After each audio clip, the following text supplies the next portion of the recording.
Once upon a time, in a quiet town by the river, there lived an old man named Kareem. His beard was long and white, and his back was slightly bent with age. But his smile was gentle and his voice was soft like the wind in the trees. People respected him because no matter what happened, he always spoke with kindness. He lived alone in a small wooden house with a garden full of flowers.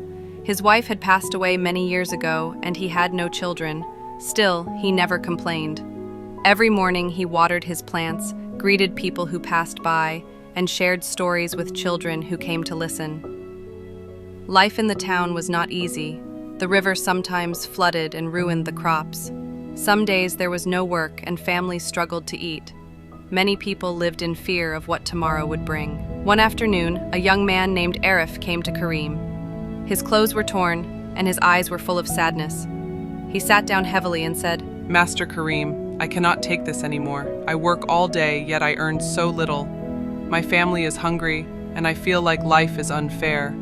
Why has God given me so much pain?" Kareem looked at him with gentle eyes and said, "My son, tell me, what did you eat today?" Arif frowned.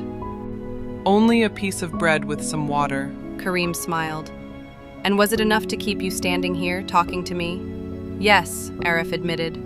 "And tell me," Kareem continued, "do you have a roof over your head when it rains?" "Yes, but it leaks sometimes," Arif sighed. "Still," Kareem said softly, "it is better than sleeping under the open sky." Arif looked confused.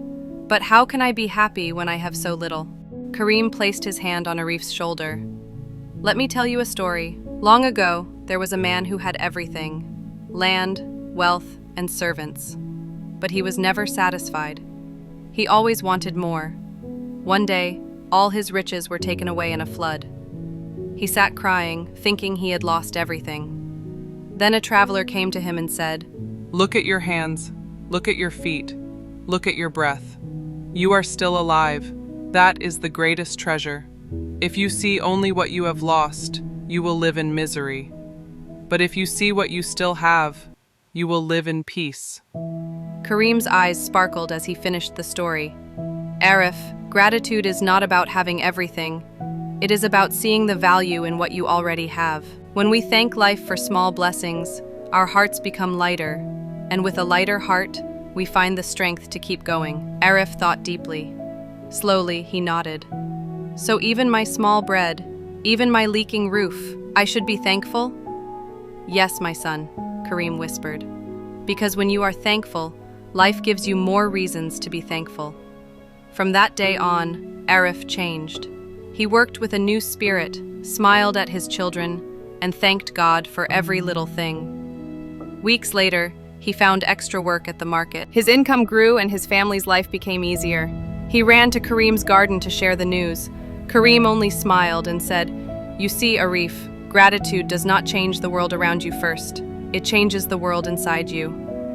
And when your heart changes, life begins to follow." Soon others in the town heard about Kareem's wisdom. They came to him with their worries, and he gave them the same advice.